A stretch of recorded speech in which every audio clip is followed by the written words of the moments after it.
கூட்டம் தான். ஆனா அந்த அணில் கூட்டம் தான் இப்ப அவங்க உட்காந்து பெண்களை பத்தி பேசுறதுக்கு எந்த தகுதியுமே கிடையாது. தளபதி வெளியே வரமாட்டாரு அப்படின்லாம் சொல்றாங்க. பணியூர்லயே இருக்காருன்னு சொல்றாங்க. என்னங்க எப்படிங்க சொல்றீங்க? பரந்தூர் மக்களுக்கு நடந்த ஏமாற்றத்துக்காக இறங்கினாரு. வக்பு சட்டம் அவர் அது வெளியே கொண்டு வந்தாரு. எத்தனையோ அந்த இறந்தாரு இல்லைங்களா, அவருக்கு வந்திருக்காரு.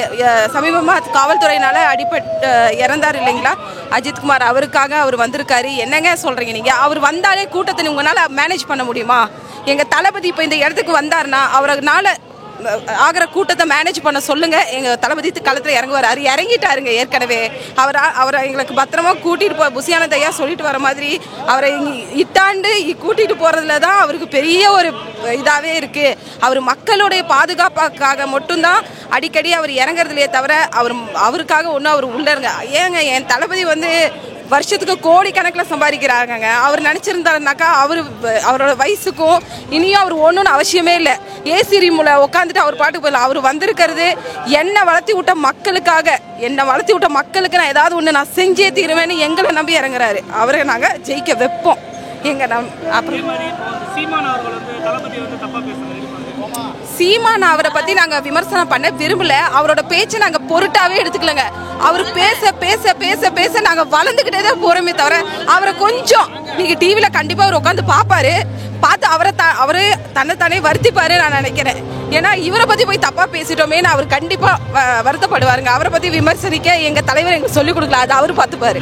அணில் கூட்டம் தான். ஆனா அந்த அணில் கூட்டம் தான் இப்ப அவங்க உட்காந்து அங்க வீட்டுக்குள்ள உட்காந்து பாத்துட்டு இருப்பாங்க. எங்களை நாங்க எப்படி பண்ணோம்? ஒரு கட்சியில மாற்று கட்சியில ஒருத்தவங்க சொன்னாங்க, நானும் தான் 10 கோடி கூப்பிட்டா ஒரு கூட்டத்தை கூட்டிட்டு வருவேன்னு சொன்னாங்க. 10 கோடி கூப்பிட்டு நீங்க காசு கொடுத்து கூட்டிட்டு வருவீங்க.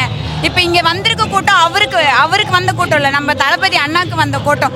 இன்னும் என்ன சொல்றேன்னா, பெண்களுக்கு சொல்றாங்க தயவு செஞ்சு மாற்று கட்சியில பெண்களை பத்தி பேசுறதுக்கு எந்த தகுதியுமே கிடையாது. நாங்க இப்படியும் சொல்றோம். நாங்க அவ்வளோ கிலோமீட்டர் இருந்து வரோம். நாங்க ஒரு எத்தனை மணி நேரம் டிராவல் பண்ணி வரோம். ரொம்ப எங்களை வரும்போது ரொம்ப தடங்கல் பண்ணாங்க. நடந்து கூட வரதுக்கு தயாரானோம். என்னமோ போலீஸ் கிட்ட அவங்க நிறைய ப்ரெஷர் போறதுனால அவங்க ரூட் எல்லாம் மாத்தி விடுறாங்க. ஆனா இப்போ எவ்வளோ ரூட் மாத்தி விட்டாலும் புசியா சொன்ன மாதிரி 4 கிலோமீட்டர் எத்தனை கிலோமீட்டர் நடந்தே நாங்க வருவோம். நாங்க அதுவும் இல்லாம அணில் கூட்டம் சொல்றதை கொஞ்சம் தவிர்த்துக்கலாம். ஏன்னா அணில் கூட்டங்கிற இத்தனை கூட்டத்தை கூட்டிட்டு வருதுங்க. அணில் கூட்டத்தை யாருமே தகர்க்கவே முடியாது. அணில் கூட்டம் எப்போதும் அண்ணனுக்காக உழைச்சுக்கிட்டே இருக்கும். காசு கொடுக்காம உழைக்கும் அண்ணாக்காக. சத்தியமா சொல்ற ஒரு பெண் சொன்னாங்க, எங்க கட்சியில இருந்து போய் மத்த கட்சியில பெண்களுக்கு பாதுகாப்பு அந்த கட்சியில ரொம்ப கொடுக்குறாங்கன்னு.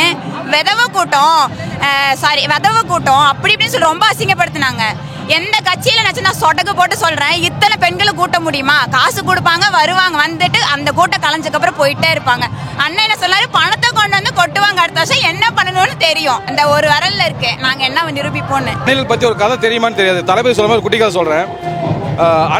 அணில் ஒரு சின்ன மிருகம் தான். ஆனா அதுல ஒரு விஷயம் இருக்கு. அந்த அணில் கூட்டம் என்ன பண்ணுன்னா, இந்த வெயில் காலத்துல அந்த இது இருக்குதுங்க, பையன் ஒரு கொட்டை இருக்கு. அந்த கொட்டையை எடுத்து அதை கொண்டு போய் குளித்தோண்டு போச்சிடும்.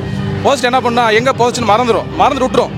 இது மறந்து என்ன பண்ணா, மறுபடியும் இந்த மாதிரி கொட்டையை கொண்டு வந்து புதைக்கும். போச்சு என்ன ஆகுனா மறந்துடும். மழை வரும்போது என்ன ஆகுதுங்களா, அந்த மரத்துல அந்த தண்ணி பட்டு அந்த கொட்டையெல்லாம் மரமா காடா வளர்ந்துரும். அந்த மாதிரி அணில் கூட்டம் தான் நாங்க. ஆனா இன்னைக்கு காடா வளர்ந்து நிக்கிறோம். ஏன்னா நாங்க எங்க வளர்றோம்னு தெரியாது. தளபதி எங்களை அடி வேர்ல இருந்து வளர்த்திருக்காரு. நாங்க எந்த வேற ஒரு கட்சியில இருந்ததுல படிச்ச பசங்க சின்ன ஒரு வேர்ல இருந்து முளைச்சி இன்னைக்கு மரமாயி இவ்வளவு பெரிய காடா நிக்கிறோம். இந்த காட்டை அழிக்கணும்னா எந்த காட்டா இருந்தாலும் முடியாது. எங்க தளபதி இருக்க வரைக்கும் எங்களை இது பண்ண முடியாது. அப்புறம் சீமான் பத்தி விஷயம் கேட்டீங்க.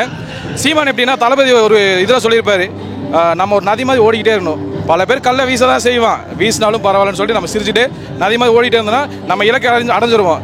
சீமான் பேசுறாரு. சீமான்லாம் ஒரு ஆளே இல்லைனா எங்கள் அண்ணனுக்கு. சீமான் வர்றதுக்கு எங்கள் அண்ணன் வரக்கு முன்னாடி என்ன சொன்னாரு, சீமானு தம்பி வரான். இந்த தம்பிக்கு எந்த அண்ணனும் தேவையில்லை, இந்த தொண்டர்கள், இந்த தம்பிகள், இந்த தோழிகள் மட்டும் போதும். அதுதான் அண்ணன் எதிர்பார்க்குறாரு. நாங்கள் அதிமுகவுக்கே நாங்கள் அலைன்ஸ் வைக்க ரெடியாக இல்லாத போது சீமான்லாம் எங்களுக்கு ஒரு விஷயமே கிடையாது. கடைசி வரைக்கும் சீமான் பேசிக்கிட்டே தானே இருக்கணும். எங்கள் அண்ணன் வளர்ந்து வருவார், வளர்ந்துக்கிட்டே இருப்போம். இதுதான் நடக்க போகுது. ஆனால் இது எப்படின்னா, இப்போ நம்ம ஸ்கூல் படிக்கும் போது ஒரு விஷயம் நடக்கும். நமக்கு படிப்பு வராது, இன்னொரு நாள் படிப்பான். எங்கே அவன் படிக்கிறது நம்மளோட நல்லா வந்துடும். நம்ம என்ன பண்ணுவோம், அவனை கொஞ்சம் இறக்க பார்ப்போம். ஆனால் அவன் பாட்டு படித்து அவன் போயிட்டே தான் இருப்பான். படிக்காதவன் அப்படியே தான் இருப்பான். இதுதான் உண்மை. இந்த உண்மை புரிஞ்சுன்னு வைங்களேன், நம்ம மேலே போயிடும். தளபதி கண்டிப்பாக வருவார். கூட்டத்தை பார்க்குறீங்க, கண்டிப்பாக வருவார் தளபதி. 2026 பார்த்துருப்பீங்க நம்மளோட கட் அவுட்லேயே 1967 நம்ம அண்ணா வந்தார், 1977 எம்ஜிஆர் வந்தார், 2026 எங்கள் தளபதி வருவார். இதுதான் உண்மை. இதுக்காக கண்டிப்பாக எங்கள் கட் அவுட்டே பதில் உங்களுக்கு. இதை வந்து நாங்கள் சொல்லண்டா ஒன்றும் இல்லை. இன்னைக்கு பாமர மக்கள் ஒவ்வொரு கிராமத்துலேருந்து வந்திருக்காங்கண்ணா. எதுக்கு? அண்ணனோட மூஞ்சியை பார்க்கணும், அண்ணன் என்ன பேச போகிறேன்னு கேட்கறதுக்காக வந்திருக்காரு. இதுலேயே வந்து உங்களுக்கு பெருசாக தெரிஞ்சிடும். அதனால தளபதி எப்படி வரும் தெரியுது. நாங்கள் வந்து குன்னூர் சட்டமன்ற தொகுதியிலேருந்து வந்திருக்கோம், நீலகிரி மாவட்டம்.